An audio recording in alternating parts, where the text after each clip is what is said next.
You wake with your shoulder numb and your hip burning where the ground pressed through the night. Your cloak has twisted away again. It is the only one you get, and it does not keep the cold off for long. Dawn does not arrive gently. Somebody older is already moving among the bodies. And if you rise too slowly, if you blink too long, if you fumble with the cloth, your day starts with correction before you have even stood. Your feet hit dirt bare. Xenophon treats that as useful training, a way to harden you and make you quicker over rough ground. On your side of the lesson, it means cold mud at first light, then grit, then stones, then heat when the sun climbs. All on skin that never fully heals before the next day tears it open again. Plutarch says boys were pushed into communal discipline young. The important part is not the number. The important part is how quickly the body stops belonging to your own rhythm. Nothing here begins with heroics. It begins with shortage. Food is short on purpose. Sleep is poor on purpose. Clothing fails on purpose. The shortage is not an accident in the system. It is the system. By the time the first run starts, you are already carrying yesterday in your calves, yesterday in your shoulders, yesterday in the tender skin along the arch of your foot. Dust jumps around your ankles. Breath catches too early. The line does not care. The boys older than you see everything. They see whether you drift out of formation, whether you talk without being pressed, whether your hands reach too quickly when food appears, whether your face gives away pain. Spartan discipline sounds clean from a distance. Up close it is constant exposure. You are never merely tired. You are tired in front of witnesses. You are never merely slow. You are slow where slowness can be used against you. You run on ground that does not forgive. There are no sandals to soften the impact, no warm-up done for your benefit, no private recovery after effort. As the pace bites deeper, the group stretches. A body half a step out of time can be touched back into line. A shoulder can be shoved. A staff can land across a leg. Plutarch, late but still valuable here, keeps returning to obedience. The point is not elegant self-mastery. The point is to make hesitation expensive. When food finally comes, the meal does not lower the pressure. It sharpens it. The portion is small. Hunger stays with you after the first mouthful and after the last. Ancient accounts insist that boys were expected to find ways to get more and punished when caught doing it. That single detail tells you what kind of place this is. Need is built into the day. Cunning is demanded. Clumsy success is failure. So a crust of bread is not just a crust. It is a calculation. If you leave it, you stay weaker. If you reach for something else, you take a risk. If you steal badly, the beating is not private. A thin meal rolls straight into the next drill. Aristotle, hostile to much in Spartan life, still helps here because he shows the hard edge beneath the famous image. Institutions like this do not produce endurance by inspiration. They produce it by pressure and by making every weakness visible. Then the work begins again. You bend, sprint, turn, brace, and go down into wrestling with a stomach still light and a back still stiff from cold ground. Wrestling here is not a heroic still image in bronze. It is dirt in your mouth, breath punched out of you, wrists burning, thighs shaking under another boy's weight. Somebody faster strips away your balance. Somebody stronger folds you to the earth. You get back up because staying down is also public. The watching never stops. Spartan boys were overseen not only by officials, but by older youths and men who could judge and punish. Xenophon admired the order. Inside it, order feels like losing all slack in the day. Speak badly, and you are corrected. Move badly, and you are corrected. Hold yourself like someone trying to save energy, and that, too, can draw attention. Ordinary hours turn dangerous because there is no harmless mistake. By afternoon, the body has stopped pretending it can recover between efforts. The first run stole freshness. The next one takes balance. Sweat dries into a chill when movement pauses. Then the chill disappears into more strain the instant you start again. Your soles feel hot and thin. Your shoulders carry the rubbed, scraped ache left by drills and grips. You cannot spend pain carefully. The day keeps charging interest. Darkness does not rescue you. Plutarch says boys made bedding from reeds taken from the Eurotas, sometimes by hand. Later tradition may sharpen the image, but the roughness is the point. The ground is still hard. The cloak is still not enough. Bodies shift around you. Somebody coughs. Somebody mutters and is hushed. Your bruises wake as the cold comes back in. Morning will arrive before you have repaired any of it, and when it does, You will need to stand fast enough to avoid the next blow. Your stomach is already empty when the day is being arranged for you by somebody else. That is what the Agoge does first. It takes time out of your hands. You do not decide when to rise, when to move, when to speak, when to eat, when to stop. Even standing still is supervised. The first pressure in Sparta is not a spear. It is a schedule enforced by eyes and hands. You are sorted into age groups and held there. Plutarch describes the herd-like divisions. The Old Greek term matters less than the practical fact. You are one body inside a managed cluster, easier to count, easier to compare, easier to punish together. Above you sits the paedonomos, the official responsible for discipline, and below him an entire ladder of older youths and men who can step in. Xenophon praises the structure because it leaves little room for disorder. From your side, little room for disorder means little room for breath. You move when the group moves. If one body turns, all turn. If one line breaks, the cost can spread. That is part of the control. Collective movement turns every private weakness into a social risk. A slow runner does not only shame himself, he disrupts the pace. A clumsy answer does not only expose one tongue, it lowers the sharpness expected of the group. So pressure arrives not from one direction, but from all around you, from above, from beside you, from the need not to become the reason everyone else is corrected. The day is not filled with dramatic events. That is exactly why it works. You are marched, lined up, inspected, drilled, watched at meals, watched in silence, watched in play that is not really play, watched in contests that look informal until somebody loses badly. Rule follows routine so tightly that routine becomes rule. You start to feel the trap in small things, the pause before answering, the speed of your hands, the angle of your body when waiting. Speech is controlled because speech disrupts if left loose. Plutarch's collection of Spartan sayings is full of short replies and compressed wit, but before any polished anecdote, there is the daily grind that makes brevity useful. Long speech gives you more room to err. A badly timed remark can sound insolent. A hesitant answer can sound dull. So your safest language is tight, and even then the safety is thin. You are learning restraint because restraint is easier to supervise. Meals do not interrupt control. They display it. You sit where hierarchy puts you. You eat what is issued. You do not eat to fullness. Hunger keeps the edges sharp. The Agoge is often described as an education, and that word can sound softer than the thing itself. Education here means your body is being trained to obey orders while lacking sleep, warmth, and food. Aristotle's criticisms matter because they remind you that even in antiquity, not everyone admired this arrangement. Admiration is irrelevant when the ration remains small. Movement follows scarcity. A thin meal is turned into work before it can settle.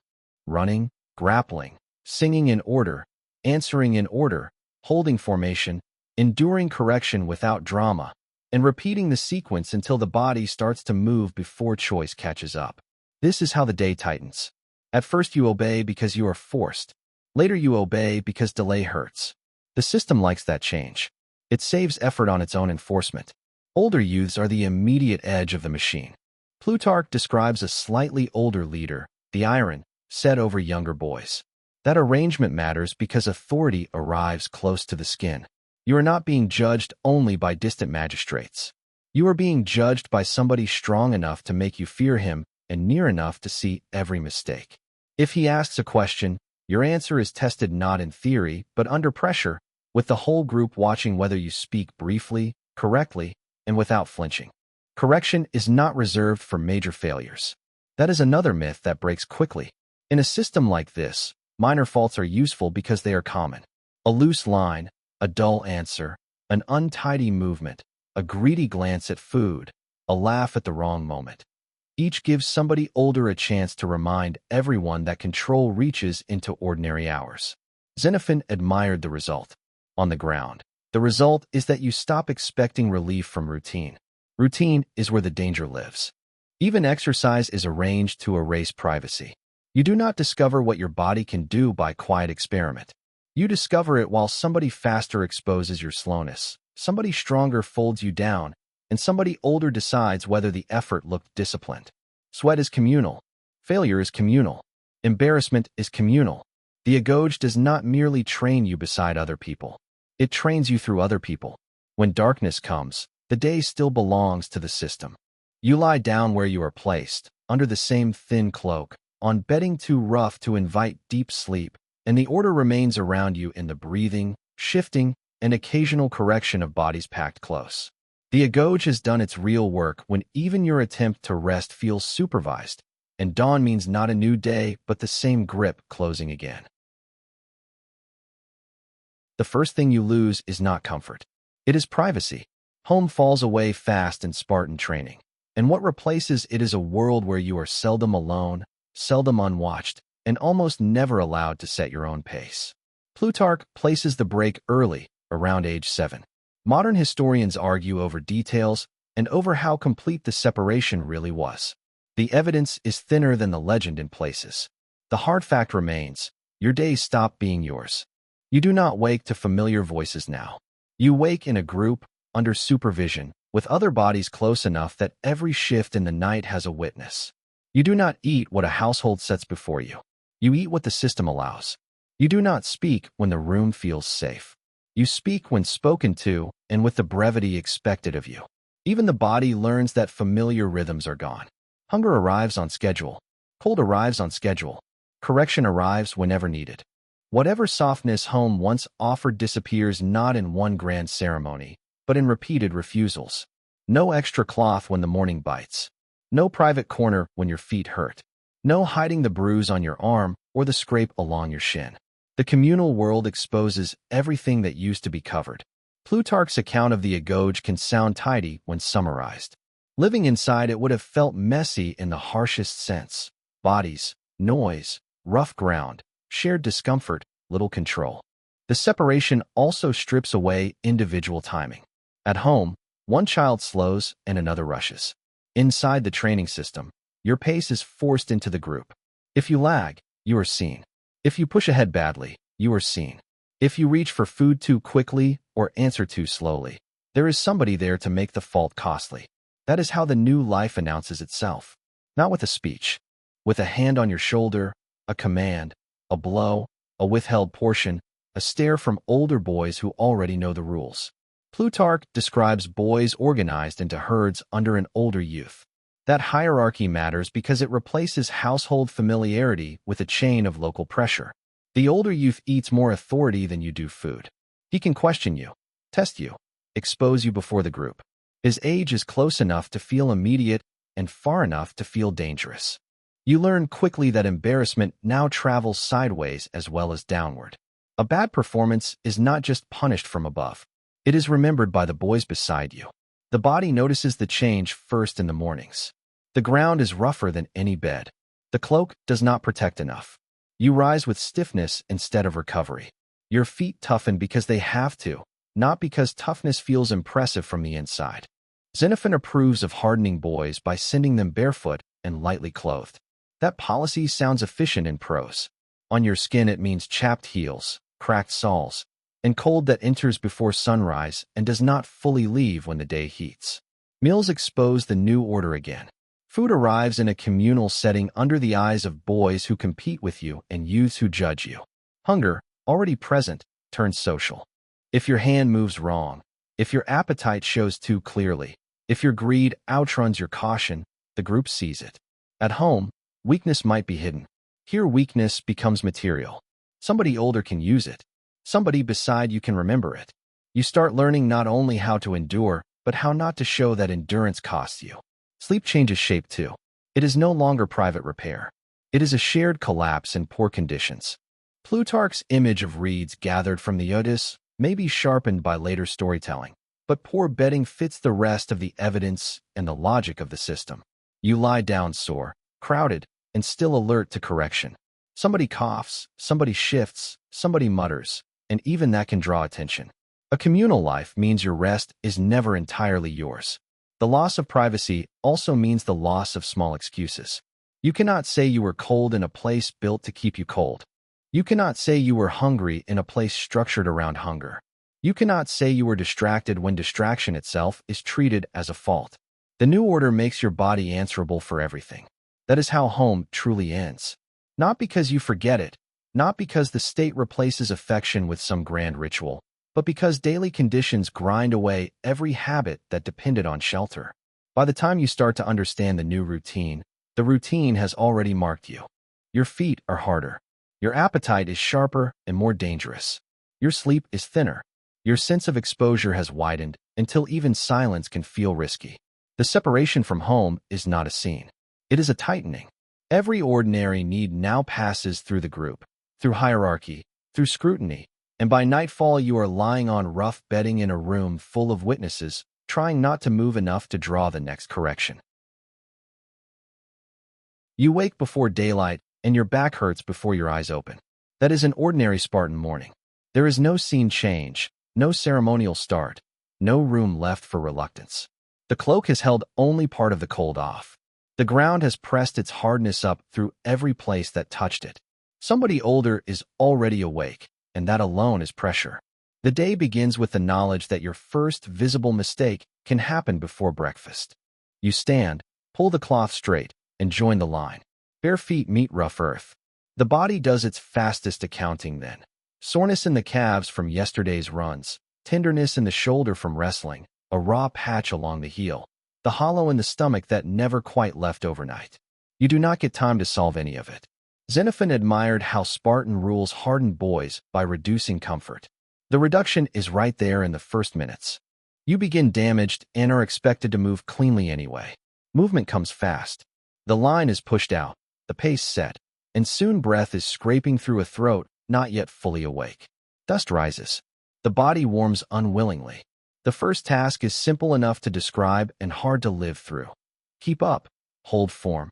Do not stumble where it shows. Do not complain. Do not glance around looking for mercy. An ordinary run can turn dangerous because failure is visible at a distance. If you drift, the group sees. If somebody older notices, the correction can land before you recover your rhythm. After that comes more movement, not relief. You shift into drills, turns, leaps, grappling holds, controlled responses, repeated actions done until they stop feeling like choices. The Agoge does not waste the morning. Plutarch's outline of the system and Xenophon's praise for its order meet at this point. Time is packed tight, so the body learns by doing and by being corrected while doing. A posture too loose, a response too slow, a hand in the wrong place, a line broken by fatigue. Each opens a chance for someone older to tighten the screw. Then food appears, but not enough of it. An ordinary meal in Sparta is a fresh layer of strain. You sit under scrutiny. You eat quickly because the portion is small, and because hunger does not become safer when displayed. The meal does not settle into you. It barely touches the emptiness. You are expected to carry that thin ration into the next set of efforts. Ancient writers insist boys stole when they could and suffered when caught. Whether every anecdote is polished by later telling, the structure fits. The body is kept underfed, so need keeps pressing against discipline. The next part of the day hurts differently. Now the cold has gone and heat takes its turn. Dust sticks to sweat. Bare feet that were stiff at dawn start to sting with impact. Wrestling and running leave the limbs with different messages, shoulders heavy and rubbed raw, thighs burning, forearms cramped from gripping, breath shortened by repeated bursts. You are not finishing one challenge before starting another. You are dragging one strain forward into the next. That is how an ordinary day becomes relentless. Inspection can come at almost any point. Hair, posture, answers, the state of your body, the sharpness of your obedience, all can be read. The point is not only neatness. The point is exposure. In a supervised communal system, inspection turns hidden weakness outward. Aristotle's criticisms of Spartan education matter here because they remind you this was not some universally admired machine. Even so, admiration changes nothing. If your answer is dull or too long, if your body shows slackness, the criticism falls on you, not on the institution. Speech remains tight all day. You are expected to answer briefly and directly. Plutarch's famous Spartan sayings are the polished fossil of a harder daily habit. Brevity protects you because there is less room to stumble. But even short speech is risky when you are hungry, hot, tired, and standing before older youths who can smell uncertainty. Silence is not rest either. Silence is a controlled position. You hold it correctly, or you make it look like sulking, fear, or stupidity. By afternoon, fatigue starts to deform small things. Your feet land less cleanly. Your shoulders round. Your attention blurs at the edges. The ordinary day becomes most dangerous here, not because the tasks grow spectacular, but because the same tasks meet a weaker body. A hold that was manageable in the morning now strips you down to the ground. A run that was painful at dawn now feels as though the earth itself is striking back through your soles. Somebody beside you notices. Somebody older notices faster. Then comes the last stretch, the part where the day forces you to live with everything it has already done. You still have to move with discipline while hungry and sore. You still have to endure the presence of others while your self-control is thinning. You still have to get through the meal, if there is one, without exposing greed or clumsiness. You still have to prepare for another night on poor bedding under a cloak that will not improve.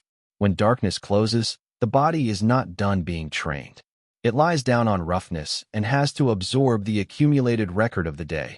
The bruise on the hip from a throw, the scraped knuckles, the tightness in the calves, the raw line on the foot where the ground bit hardest. Plutarch's reeds, Xenophon's hardening, Aristotle's objections, all of them collapse into one practical fact.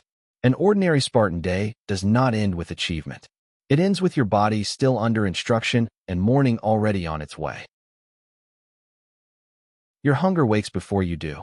It is there in the throat, in the empty pull under the ribs, in the quickness with which your eyes measure where food might appear later and who will see you looking. In Spartan training, hunger is not a side effect. It is part of the equipment. By the time you stand, you are already managing it.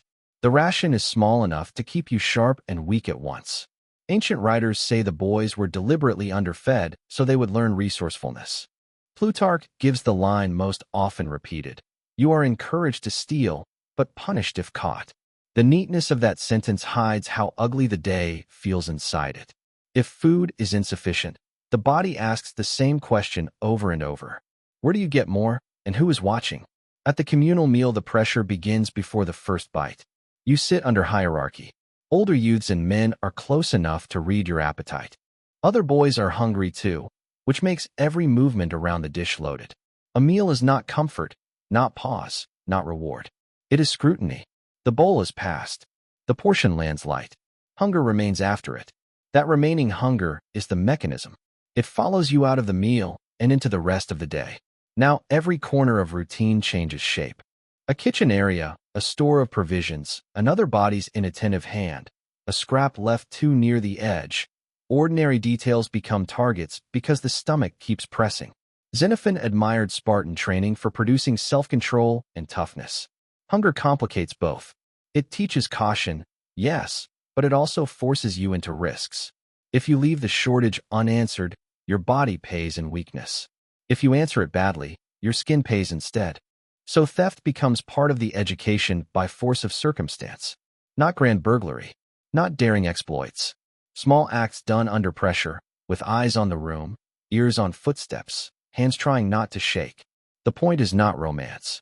The point is how hunger shortens time. You cannot wait for some better day to be clever. You need something now, with your stomach already cramping and drills still ahead. One mistake in the reach, one glance held too long, one sound made in the wrong place, and the lesson changes from scarcity to punishment. Plutarch adds the famous story of the boy who hid a stolen fox under his cloak and let it tear him rather than confess. Later tradition likely sharpened that tale. The evidence for the exact incident is thin. The fact that the story survived tells you something anyway. Admired endurance in Sparta was tied to concealment under pressure. Pain was easier to praise than clumsiness. If you were caught stealing food, the failure is not that you were hungry. The failure is that your hunger showed through bad execution. That makes meals poisonous long after they end. You carry hunger into running, and running makes it louder. You carry it into wrestling, where weakness shows in the grip and in the speed with which your breath goes shallow. You carry it into speech, where a tired, underfed body answers more slowly and risks public embarrassment. A short ration at midday is not contained by the midday meal. It pushes into every hour that follows. The body starts bargaining badly. You save effort where you can. You scan the edges of a room. You watch what drops. You notice who is tired enough not to guard his portion. Hunger sharpens the senses and degrades judgment at the same time.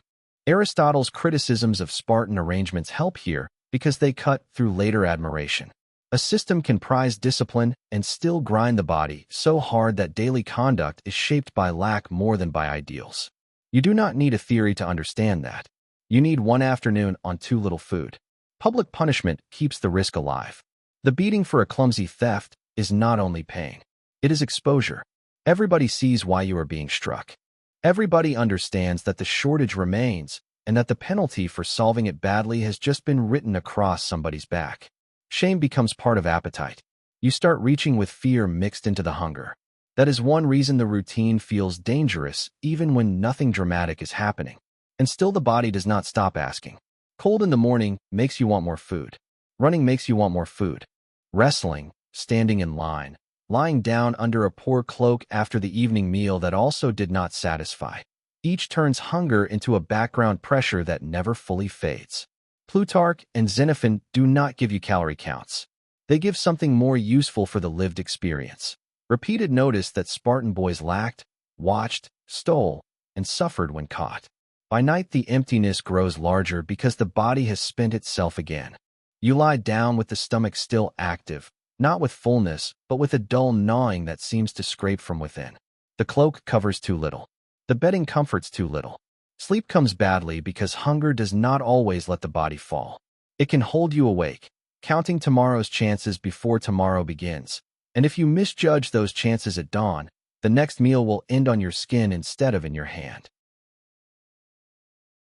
The cold gets you before sunrise, through the cloak, through the half-sleep, through the sore places that never stopped hurting in the dark. You wake cramped because the ground is hard and because the cloth over you is too thin for the season. Spartan training does not merely expose you to discomfort. It arranges discomfort so it returns before yesterday's strain has faded.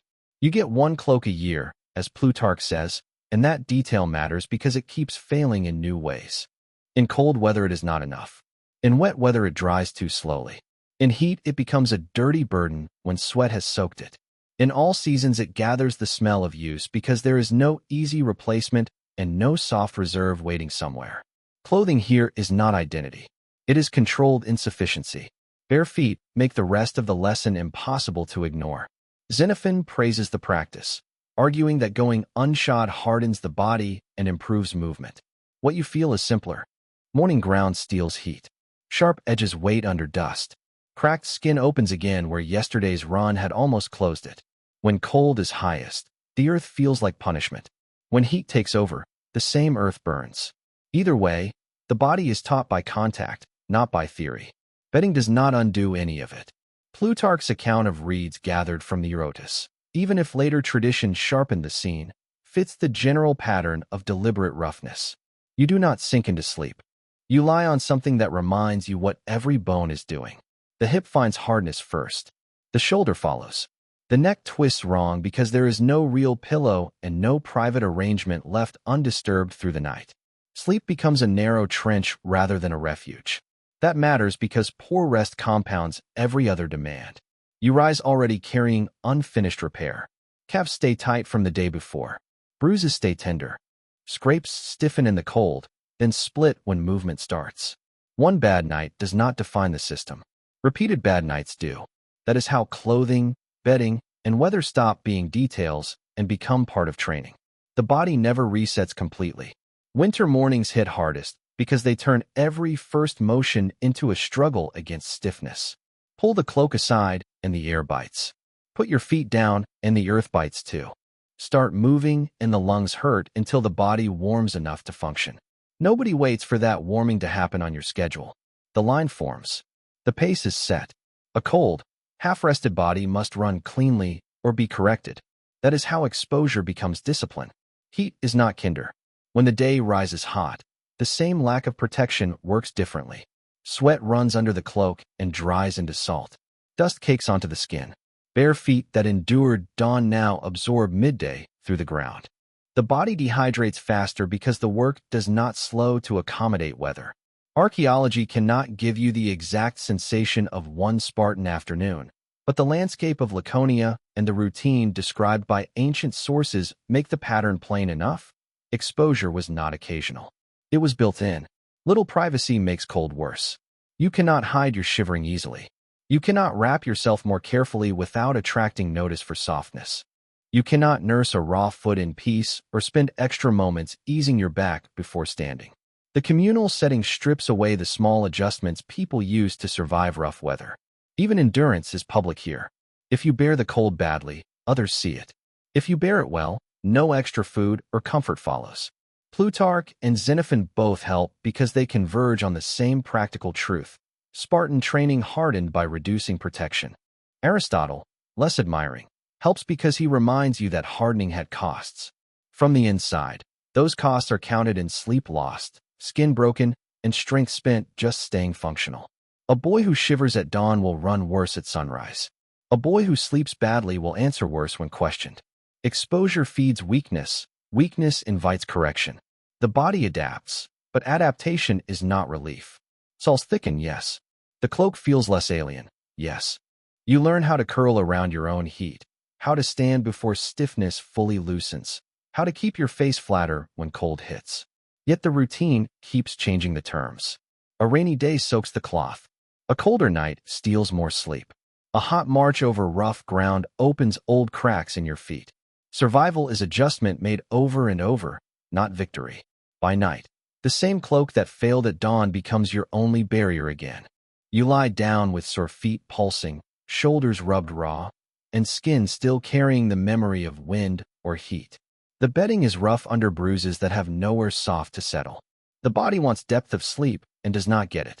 Morning will pull the cloth away once more, and if your first step lands wrong on cracked skin, the whole day will tilt toward punishment before the sun clears the horizon. Your legs are heavy before the running starts. That is the first correction to the myth. Spartan training is not a fresh body entering noble exercise.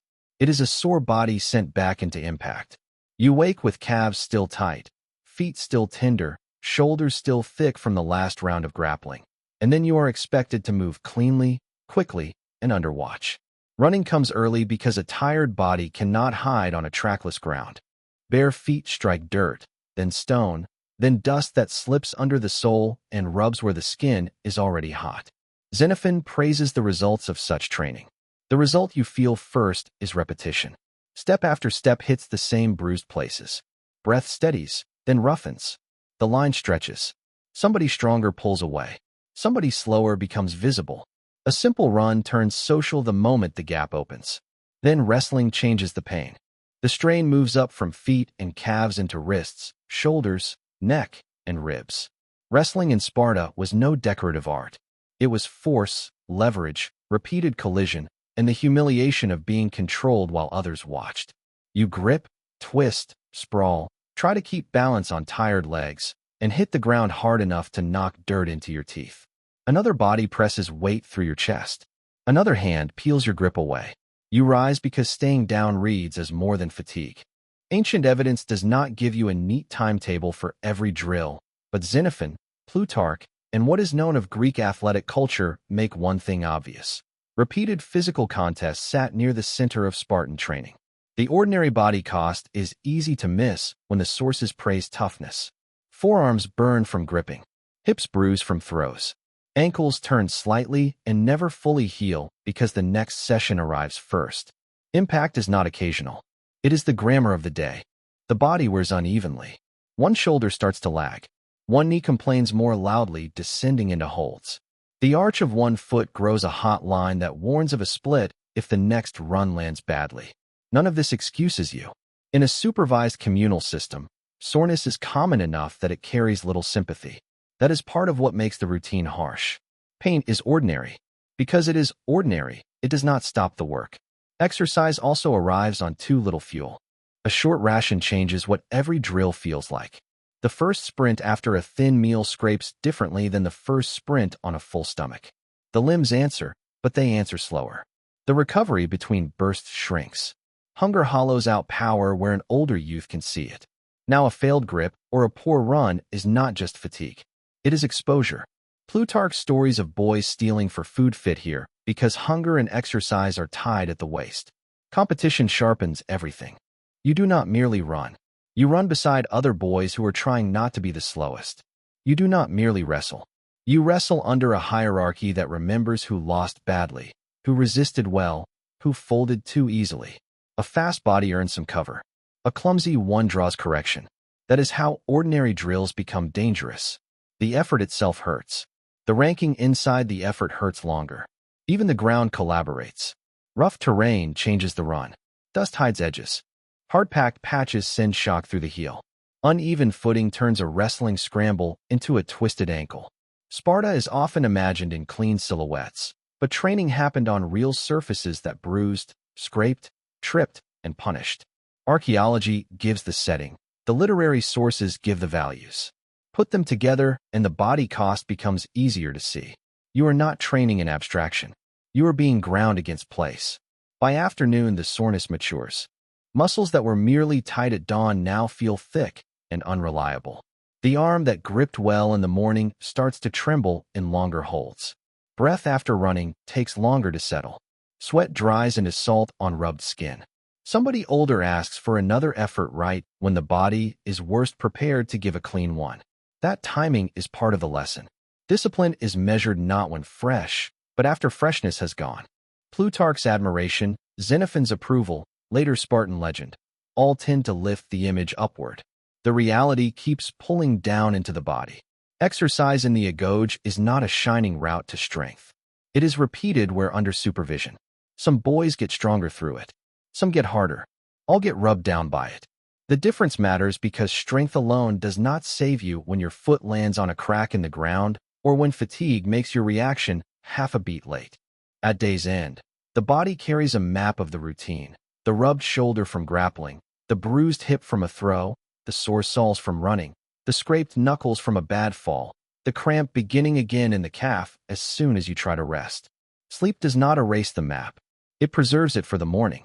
Then the line forms again, and you discover whether your tired legs can survive one more day of impact without giving somebody older a reason to stop watching and start striking. The blow lands before you are fully braced, and that is the point.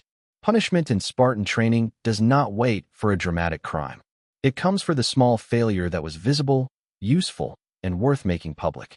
A slow response, a clumsy theft, a slack posture, a joke at the wrong moment. One ordinary mistake, and your body becomes the day's lesson. Public correction matters more than private pain. In a communal system, punishment works best when everyone sees what triggered it and what it looks like after it lands. Xenophon admired strict discipline and praised the arrangements that kept boys under close control. Control becomes real when the crack of a staff or the sting of a blow changes the way every nearby body stands. You learn not only from your own punishment, but from another boy's bad morning. The body reads punishment fast. Shock first. Heat next. Then the humiliating awareness that you are being looked at while trying not to show too much. That last part is often worse than the strike. Pain can be absorbed. Exposure keeps moving through the group. Other boys now know exactly where you failed. Older youths now know how you carry embarrassment. If you cry out, the memory stays. If you collapse too easily, that stays too. Plutarch's account of Spartan discipline is full of hard edges, but even he writes from long after the classical period. Accounts differ, and later tradition likely sharpened some scenes. The larger pattern is solid enough. Boys were supervised, corrected, and expected to endure punishment without drama. That expectation does practical work. It turns the punishment into a second test. First you fail, then you are measured on how you fail. Some punishments are immediate and narrow, attached to a specific breach. Others are endurance by design. The famous flogging associated with Artemis Orthia sits here at the edge of the record. Later writers relish the blood. Archaeology and modern historians complicate the image and suggest changing ritual forms over time. The evidence is not as simple as legend. You do not need the most extravagant version to understand the point. Spartan culture made public suffering visible and socially meaningful. The difference between training pain and damage is thin on the ground. That is another correction to the myth. A blow meant as discipline can still leave a bruise that makes tomorrow's run worse. A forced endurance can still strip strength out of the body needed for later drills. Punishment does not stay in its own neat compartment. It leaks into movement, sleep, appetite, and rank. A boy beaten for theft may carry the soreness into wrestling. A boy shamed in line may answer badly in the next inspection. That is why public discipline tightens the whole day. You watch another boy corrected and adjust your posture, your speech, your appetite, your face. Fear moves faster than the staff. Aristotle's criticisms of Spartan institutions help again because they pull attention away from the polished image and back toward consequence. A society can celebrate endurance and still build habits through humiliation. From inside the system, there is no contradiction. There is only the next chance not to be the example. Older youths give punishment its closest edge. A distant magistrate can represent authority, but a near one can make you feel it in the minute after a mistake. Plutarch's iron, the older youth set over boys, embodies that pressure. He asks, tests, commands, and can turn a poor answer into a public event. His power is intimate enough to shape your breathing. You begin to dread not only pain itself, but the conditions that make him focus on you. Punishment also infects meals. A hungry body that has been beaten eats differently if food arrives at all. Hands move more carefully. Eyes stay lower. The appetite does not shrink, but its expression does. Every motion is filtered through the memory of the blow. That is one reason Spartan routine feels so tight. Consequences do not end when the staff stops. They stay in the shoulder, in the gait, in the silence afterward. By evening, the body is carrying both the original fatigue and the added cost of correction. Bruises bloom where there were already bruises. Stiffness settles around fresh pain. Bedding feels rougher because punishment has made more surfaces tender. The cloak touches skin that now resents contact. Sleep becomes another contest with the day's residue. If you shift wrong, the sore place wakes. If you stay still too long, something cramps. Public discipline endures because it reaches beyond the punished body. That is its daily force. The line straightens. Speech shortens. Hands become cautious. But the system also narrows your margin. One bad theft, one dull answer, one lapse under fatigue, and the next ordinary hour turns into pain before witnesses. You lie down not with the relief of surviving punishment, but with the practical problem it leaves behind. Tomorrow you have to run on the bruise it gave you. Your tongue can get you hit almost as quickly as your hands. That is what Spartan speech feels like from the inside. You stand hungry, sore, and watched, and now another demand closes in. Answer briefly, answer correctly, answer without sounding insolent, foolish, or slow. Silence is not free. Speech is not free. Both are forms of discipline. Plutarch's famous Spartan sayings make brevity sound elegant. In practice, brevity is safer because it gives you less room to fail. A long answer exposes hesitation, confusion, and fear. A short answer can still go wrong, but it ends faster. The social pressure behind laconic speech matters more than the polished anecdotes preserved later. You learn to keep your words tight because older youths and men are listening for weakness in them. That listening happens in ordinary moments. A question at a meal. A command repeated in line. A test from an older youth who wants to see whether you can answer sharply under strain. The setting matters. You are not speaking at leisure. You are speaking on little food, after drills, under hierarchy, with the group present. The body is already carrying pain. Now the tongue must not add more. Plutarch describes older youths questioning boys and punishing foolish or ill-judged answers. That kind of scene fits the larger Spartan system perfectly because it turns language into another exercise under supervision. A bad answer is not merely wrong. It is a visible failure of control. If you ramble, you look undisciplined. If you fall silent too long, you look dull or frightened. If your tone slips, you can look defiant. Every path is narrow. Xenophon admired the order and self-command produced by Spartan customs. Speech is one place where that order bites sharply.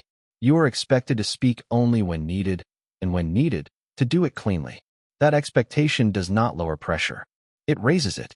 A body under strain does not think with perfect speed. Hunger slows you. Fatigue blurs edges. Public setting makes the mouth drier. Then a question comes, and the right answer has to pass through all of that without showing the strain.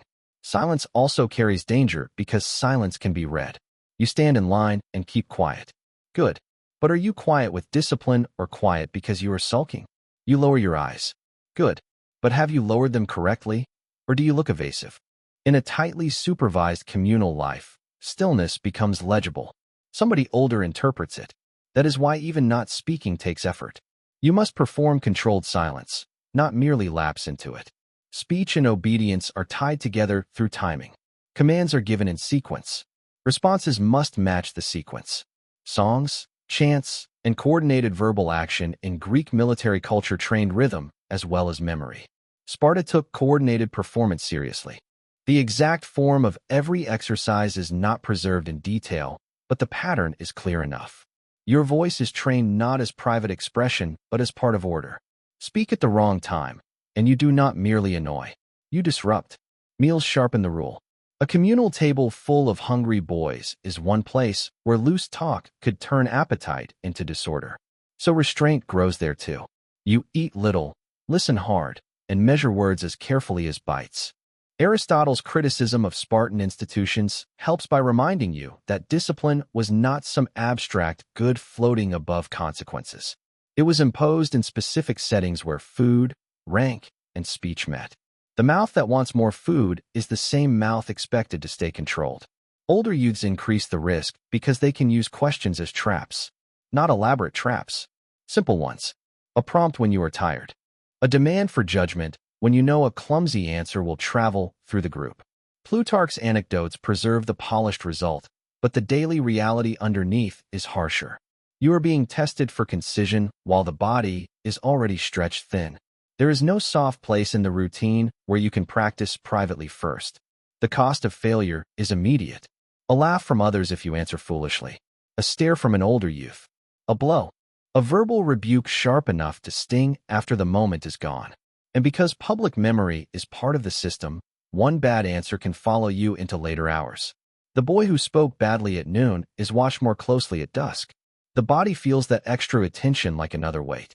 By night you are still measuring words in your head, because tomorrow will bring more commands, more tests, more chances to make the mouth betray a tired body.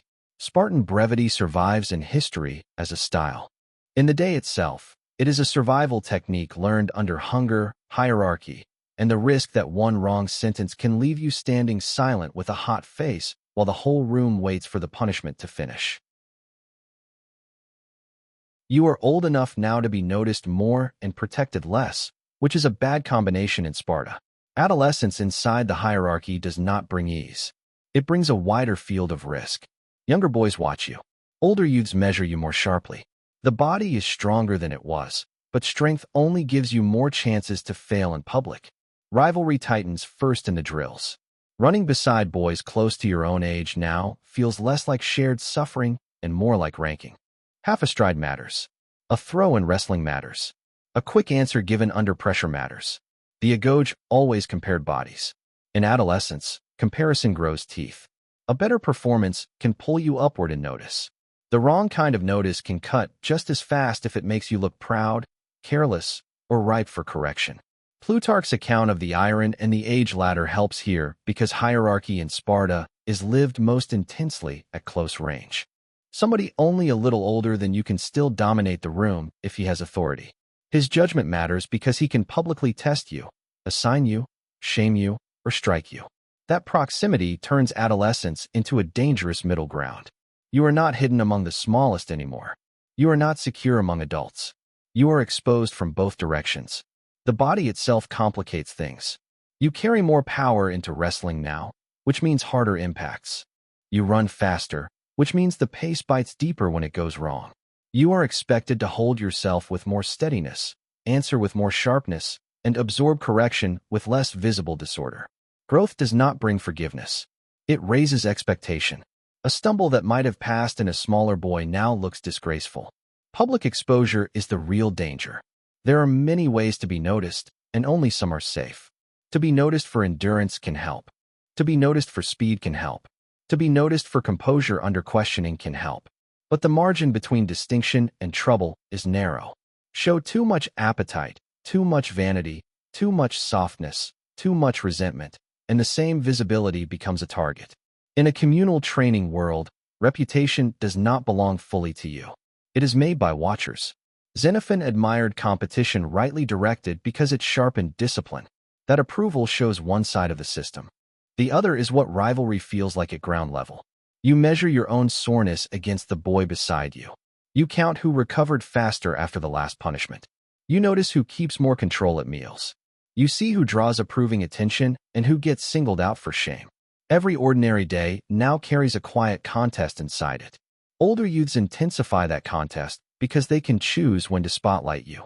A demand to answer. A command to demonstrate. A look that says your posture is not right.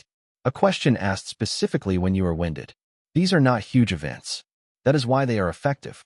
Adolescence in Sparta is packed with moments where your body and face must stay controlled in front of boys close enough to envy you and youths strong enough to break your composure if they wish. Accounts of Spartan mentorship and age relations are tangled and debated, and modern historians are right to tread carefully. The evidence is uneven. The daily hierarchy is not in doubt. You live under older male supervision that can reward, test, and punish. Whatever emotional languages later writers attach to it, the practical fact for your day is simple. Somebody older can turn your ordinary fatigue into a public trial whenever he chooses. The communal setting makes embarrassment difficult to escape. A bad wrestling loss happens before peers. A poor answer lands before peers. A greedy reach at food is seen by peers. Younger boys may fear you less if you fail badly. Older youths may press you harder if you seem weak under notice. That is what makes adolescence so exposed. You have enough status to lose face widely and not enough to protect yourself from the consequences. By evening, you feel the hierarchy in the body. The run was harder because you were matching a rival. The wrestling bruise is darker because you refused to yield early under watch. The meal was tighter because you knew younger boys were seeing how you handled hunger. The answer you gave at inspection still burns because it was judged in front of both directions of the age ladder. You lie down surrounded by the same system, older eyes still near, younger bodies still listening, and tomorrow one wrong kind of notice can drop you from competition into humiliation before breakfast. The dark does not hide you nearly as well as you hope. It takes away sight, but it sharpens every other risk. Your feet feel for ground they cannot see. Your breath sounds too loud. A twig, a loose stone, a badly judged step, and the night stops being cover and becomes exposure. Movement beyond comfort in Spartan training is not adventurous. It is narrow-margin work done with a body already tired. Sparta valued fieldcraft, stealth, and toughness in rough country. Xenophon, writing more broadly about Greek military habits and hunting, helps frame why such skills mattered. Laconia itself supplies the rest. Uneven terrain, riverbanks, hills, scrub, darkness that turns the familiar difficult and the difficult dangerous. When you move through it with little food and no soft protection on your feet, the land joins the training. Bare feet change the night first. What hurts in daylight can be anticipated. What hurts in darkness surprises. The soul lands on a sharp edge hidden in dust. The body jerks. Balance goes. The sound you make is now part of the risk. A cold night deepens the problem because the foot is slower, stiffer, and less forgiving. An ordinary path becomes a map of traps. You cannot see most of them until your body has already found one. Scarcity follows you out there too. A hungry body moves less steadily. Fatigue blurs judgment. If the exercise involves finding food, stalking, watching, or moving without drawing attention, hunger now works both for and against you. It keeps the senses raw. It also encourages desperate choices. One extra step off the safer line. One reach made too quickly, and the terrain punishes you before any human authority does. Plutarch's stories of Spartan boys stealing and hiding pain belong here in spirit, even when the exact episodes may be polished by later telling. The valued skill is not comfort with hardship. It is functioning while hardship keeps distorting your body. In darkness, that distortion grows. The shoulder stiff from wrestling catches when you need a smooth movement. The calf tight from running threatens a cramp at the wrong instant. The stomach gnaws while you are trying to stay still. Hunting and stalking, where evidence supports them, are not rustic leisure in this setting. They are extensions of discipline. You move without much margin, without good footwear, often without enough food, and with the knowledge that failure can mean more than a missed target. It can mean ridicule, punishment, or another day weakened by the effort you spent getting nothing. The body learns to watch the ground, the wind, the nearest cover, and the nearest older observer at once. Isolation makes pressure worse, not better. In the communal day, you are watched constantly. In rough movement beyond the normal line, you may be watched less directly, but the consequence of error rises because help is thinner.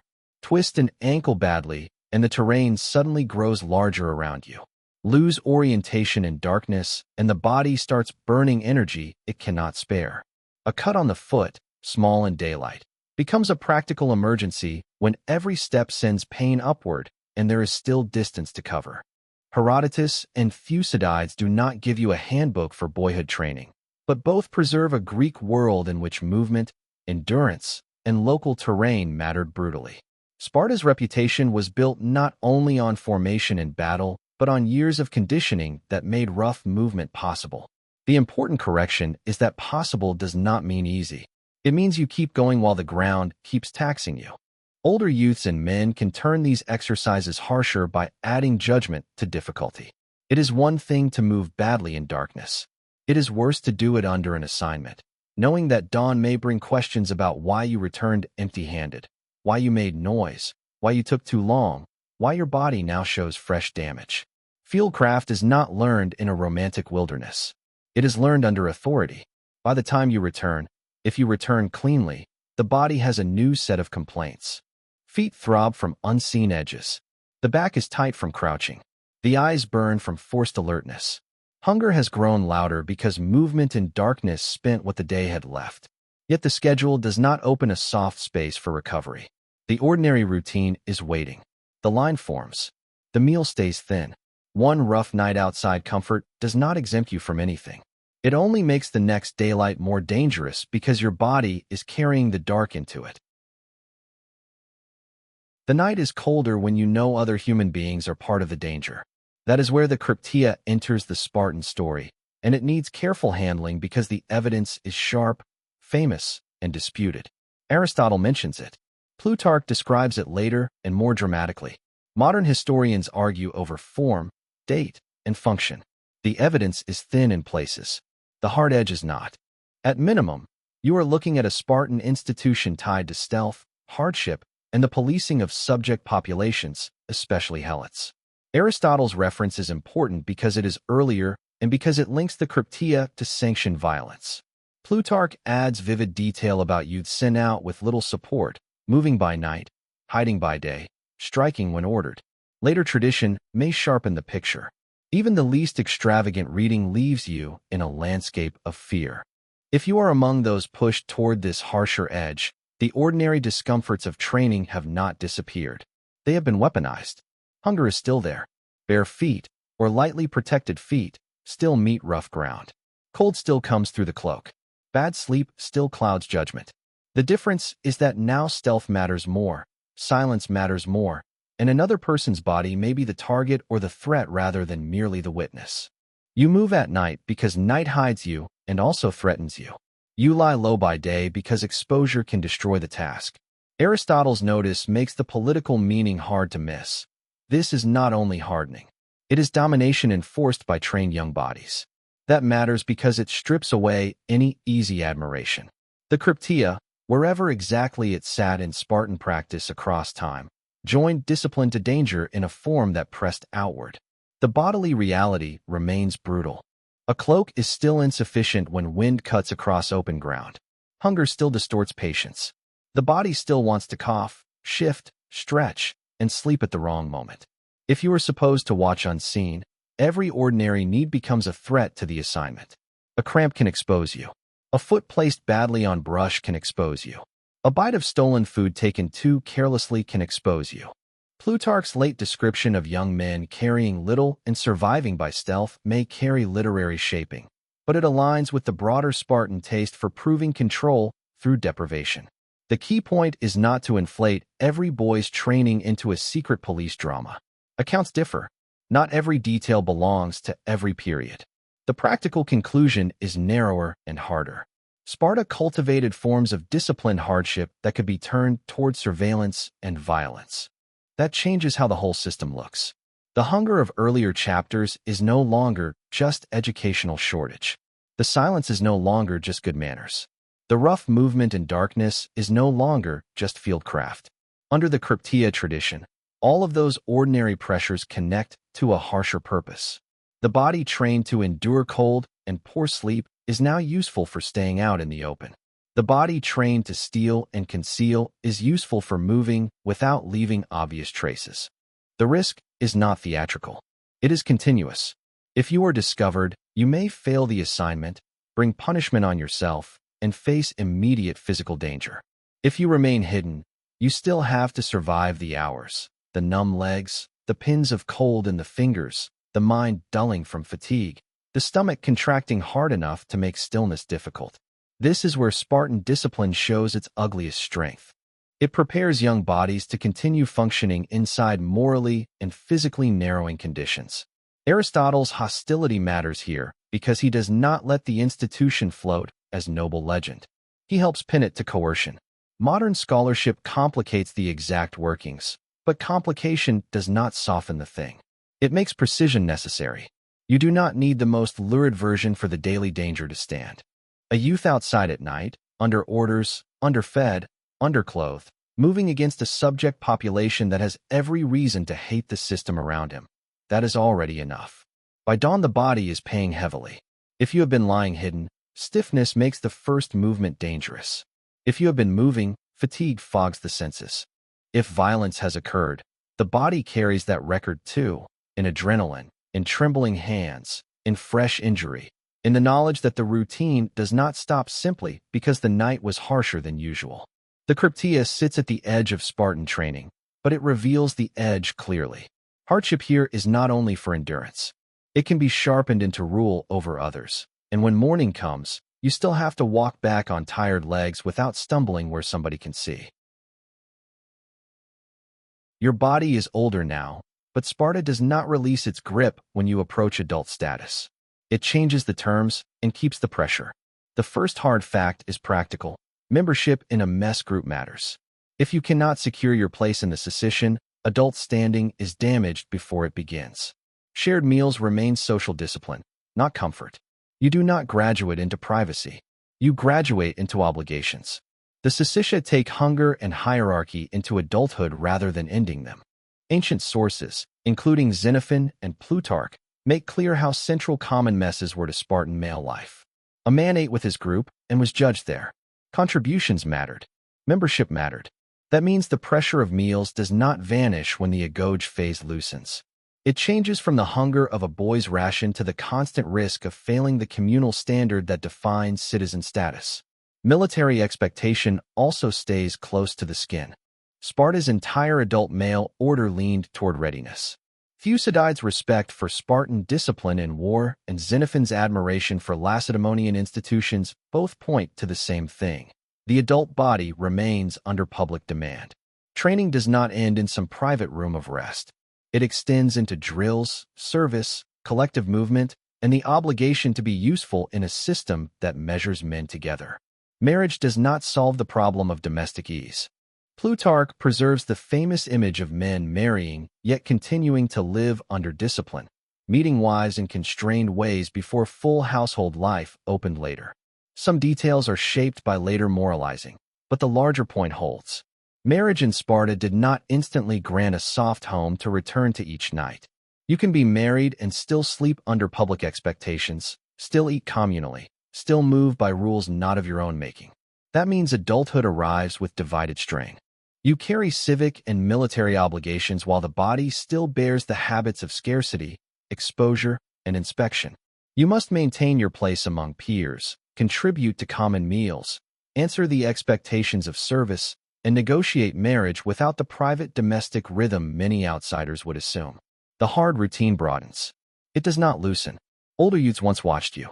Now men watch you as a near equal or as a junior member of their circle, which can be more dangerous in some ways. A child can fail because he is small. A man fails at greater cost because his failure says something about his standing. Meals become sharper because exclusion matters more. Reputation matters more because it touches citizenship. Aristotle's criticisms of Spartan society matter here because they keep exposing how deeply public institutions penetrated daily life. The body also pays for accumulated years. You do not arrive at adult status as some polished product untouched by the road taken to get there. Feet have thickened and scarred. Old injuries linger in the shoulder, knee, ankle, or back. Sleep habits, shaped by roughness, do not become luxurious overnight. Appetite remains trained by scarcity. Endurance may be greater, but so is the stored wear. Adult expectation lands on a body already used hard. Communal meals remain a stage for discipline. Speech must still be controlled. Conduct still matters. The same old dangers persist in altered form. Too much appetite looks bad. Poor judgment looks worse. Weak contribution can threaten place. The secession is often described as one of the pillars of Spartan society. From inside the body, it is another room where standing can narrow if you misstep. Military readiness intensifies the old chain of pressure. Poor sleep leads to poorer performance. Thin food, if circumstances are hard, weakens movement. A small injury grows because service continues. Adaptation helps, but adulthood in Sparta still depends on functioning under communal scrutiny while carrying both present fatigue and the residue of years of training. Xenophon admired that durability. You feel the cost in joints that do not quite relax, and in the knowledge that no one is interested in your excuses. Marriage can add another strain rather than erase one. The household does not become a fully private refuge at once, and the demands of common meals and public life continue. That means intimacy exists under scheduling and public expectation. Even where the evidence is colored by later tradition, the absence of simple domestic ease is striking. You do not step out of Sparta into home. Sparta follows you into whatever home you are allowed. So the transition to adulthood is not a finish line. It is a transfer of burden. Boyhood surveillance becomes adult obligation. Thin rations become communal contribution. Correct answers become sound judgment among peers. Bare survival under discipline becomes maintenance of status under the same broad system. At night you may have more standing than before, but you still lie down with the old practical problem intact. Tomorrow your body must meet the group again. An exclusion now costs more than a beating. Your best chance of getting through Spartan training is not some mystical hardness. It is a brutal mix of adaptation, luck, timing, rank, and a body that does not break at the wrong moment. Toughness matters, but toughness alone does not carry the full load. The routine is too tight and the risks too varied for one quality to save you. Start with the body. A naturally stronger frame helps in wrestling and in absorbing blows. Better lungs help in running. Quick balance helps on rough ground. None of that guarantees safety. An ankle can still turn on unseen terrain. A cracked sole can still open into a worse wound. A shoulder already bruised can take one throw badly and become tomorrow's weakness. Sparta rewards endurance, but it also consumes the durable. The difference between surviving the week and failing publicly can be one bad landing. Routine helps more than raw courage. Boys and young men who learn the patterns of the day gain small edges everywhere. Rise fast enough to avoid the first correction. Eat with control so hunger does not expose you before others. Move carefully when stealing. Save speech for when speech is needed. Distribute effort where you can. These are not noble secrets. They are survival habits. Xenophon admired the discipline of Spartan life because habit and order reinforced one another. From inside the system, habit is what stops every hour from turning catastrophic. Rank matters too. A boy who has gained some measure of approval may receive a little more room before punishment lands. A boy marked by repeated failure may draw scrutiny faster. The same is true later in messes and among peers. Reputation creates tiny buffers or removes them. In a communal hierarchy, you are never judged from zero. Yesterday follows you. That is one reason public shame is so dangerous. It alters the next day before the next day begins. Luck keeps intruding. You can plan a theft well and still meet the one older youth who looks up at the wrong time. You can answer well all week and still stumble when exhausted. You can move carefully at night and still place your foot on the one sharp edge hidden in dust. Ancient writers like Plutarch love stories that make endurance look absolute. Daily life is less tidy.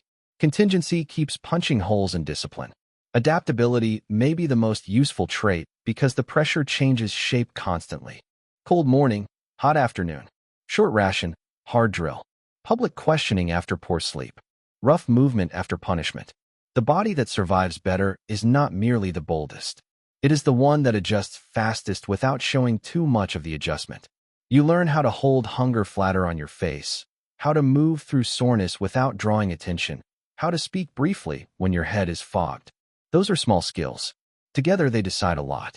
Aristotle's criticisms of Spartan arrangements matter here because they help break the fantasy that the system simply selected the strong and made them stronger. Systems like this also waste bodies, distort conduct, and raise the cost of ordinary weakness. Modern historians add another useful correction. The image of perfect Spartan efficiency is itself a product of admiration and myth-making. The training was real. So were its frictions, inequalities, and blunt costs. What destroys survival odds? Visible greed, slow obedience, bad concealment, a reputation for softness, injury that cannot be hidden, poor judgment under hunger, speech that turns a tired mistake into public insolence. Social isolation can hurt too.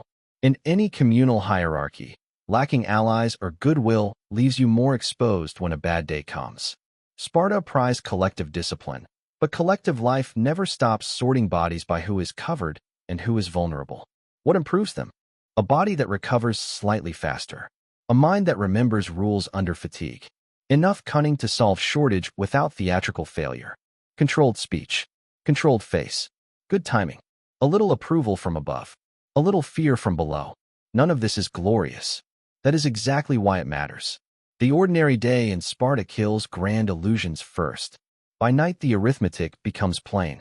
One blister avoided means tomorrow's run is less dangerous. One theft managed cleanly means tonight's hunger is less savage.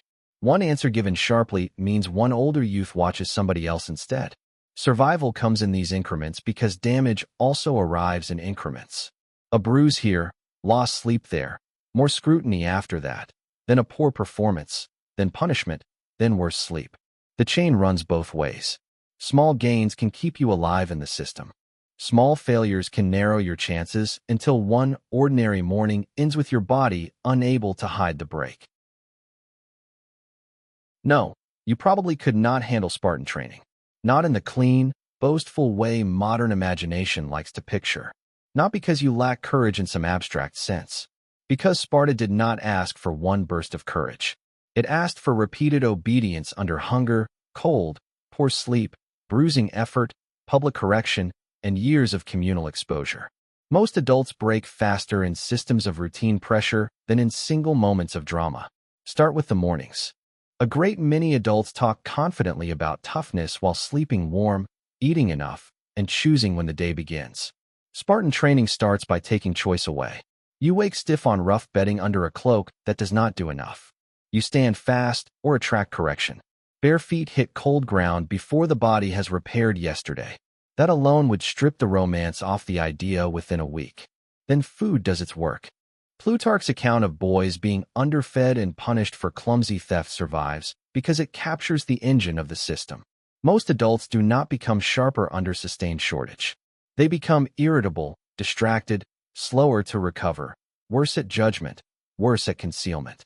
Hunger is not just discomfort. It enters speech, gait, patience, and risk-taking. Spartan training used all of that. If your body grew weak, the group saw it.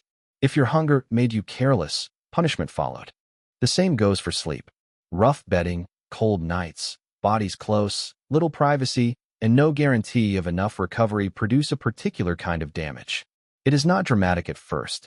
It is cumulative. You answer more slowly. You run less cleanly. You hide pain less well. You make one poor choice around food or speech. Xenophon admired how Spartan customs built discipline. Many adults would discover quickly that discipline deteriorates when recovery is deliberately denied. Exercise would not save you. Running barefoot on rough ground while already underfed is not a motivational challenge. It is an injury risk repeated until the body adapts or fails. Wrestling on sore limbs under watch is not a character-building montage. It is collision, breath loss, bruised hips, strained shoulders, public ranking, and no private time to recover. The body cost described by ancient sources and supported by the wider realities of Greek training culture is plain enough. Toughness helps. Freshness would help more, and freshness is exactly what Sparta withholds. Most adults also underestimate the social side. Public correction, constant observation, age hierarchy, controlled speech, and communal meals make ordinary weakness expensive. Plutarch's older youths testing boys, the paedonomos and supervisors behind the scenes, the mess discipline continuing into adulthood, all point the same way. The system does not let you fail privately. That breaks people faster than pain alone. Embarrassment spreads. Reputation hardens. Yesterday's mistake follows you into today's line. Could a few adults endure parts of it for a while? Yes. A fit, adaptable, lucky adult with strong self-control might survive individual pieces, a cold night, a hard run, a short ration, a beating, a rough march. That is not the same as handling the system.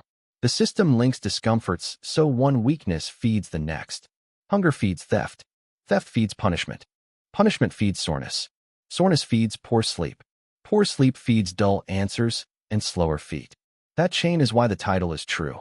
Aristotle helps cut through the admiration because he keeps attention on the institution rather than the legend. The institution was not a test designed for your self-improvement. It was a coercive order built to produce certain kinds of disciplined male bodies for Spartan purposes. The Cryptia, wherever precisely its details fall, shows the harsher edge. The communal mess shows the pressure continuing into adulthood. The famous sayings show how even language was narrowed by training. There is no soft chamber in the system where your modern self gets to recover and reinterpret. Most adults would fail early in one of three ways. First, by trying to treat shortage like a temporary annoyance and getting sloppy when hunger continued. Second, by underestimating public discipline and exposing pain, resentment, or ego in the wrong moment. Third, by assuming physical toughness is enough while neglecting the duller demands, silence, timing, concealment, adaptation, and surviving poor sleep day after day. Sparta punishes that kind of confidence hard. And even if you endured longer, you would still face the final ugly fact. Spartan training did not become easier when boyhood ended. It widened into mess obligations, military expectation, continued communal judgment, and, for some, harsher service at the edge of violence. You do not reach adulthood and collect comfort as a reward. You reach adulthood and inherit more public pressure. So no, you could not handle Spartan training in the way people usually mean when they say it. Not because it was magical, because it was ordinary in the worst possible way. The cold was daily. The hunger was daily. The running, the blows, the silence, the inspections, the rough ground, the hierarchy, the fear of being seen as weak, greedy, foolish, or slow, all daily. That is what breaks most adults. Not one glorious test, dawn after dawn, with the body already hurting and no one interested in whether you slept enough to stand.